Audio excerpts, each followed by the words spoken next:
So how much did people walk about in the 1790s? Well, if you were in the higher end of society, you didn't walk anywhere you didn't need to, apart from gentlemen occasionally walking round their estate or ladies possibly taking a turn in the garden with a friend. To go further afield, the super-rich had livery stables with either a travelling coach and horses or a chaise.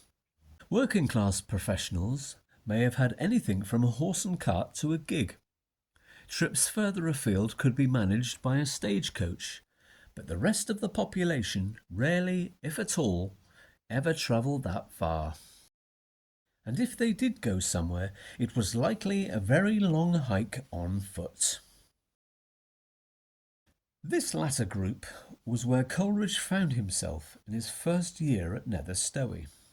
Granted, he was more fortunate than most in living rent-free courtesy of his benefactor and friend Tom Poole, but he exceeded his income and racked up various debts in 1797, from his printer to his chandler, coal merchant, and most notably his shoemaker.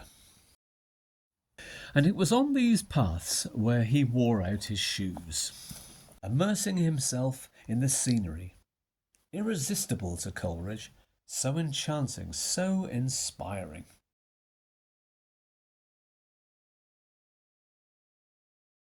He formed a growing friendship with William Wordsworth at this time, and despite Wordsworth living in Dorset, Coleridge was desperate to share his experiences. And so in June he simply took off one day and walked the 32 miles to see him. Unlike modern hikers, Coleridge had no walking boots with specialised socks, no maps, no backpack containing spare waterproofs, food or cooking equipment.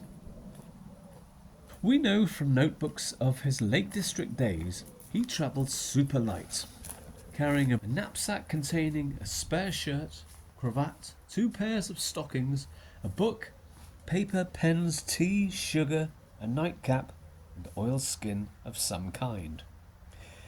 He stayed at inns and so just needed some money in his pocket. But that was a multi-day hike. The trip to Dorset would have entailed taking even less, and achieved in a day or two. But these were different times.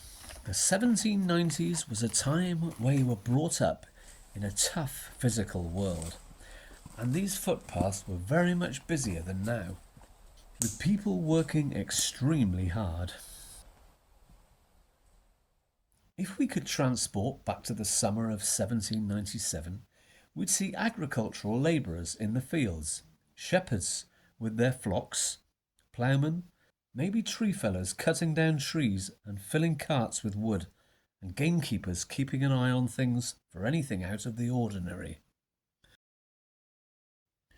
Upon returning from Dorset, Coleridge managed to convince the Wordsworths to not only join him, but to up sticks and move where they could write together, and explore the area with Dorothy at their side.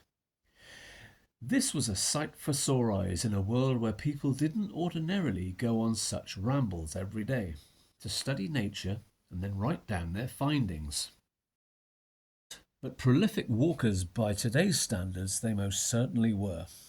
Coleridge in particular was one who possessed tremendous physical stamina, most notably 5 years later in Scotland, walking 268 miles in 9 days, at one point barefoot after accidentally burning his shoes at a fire.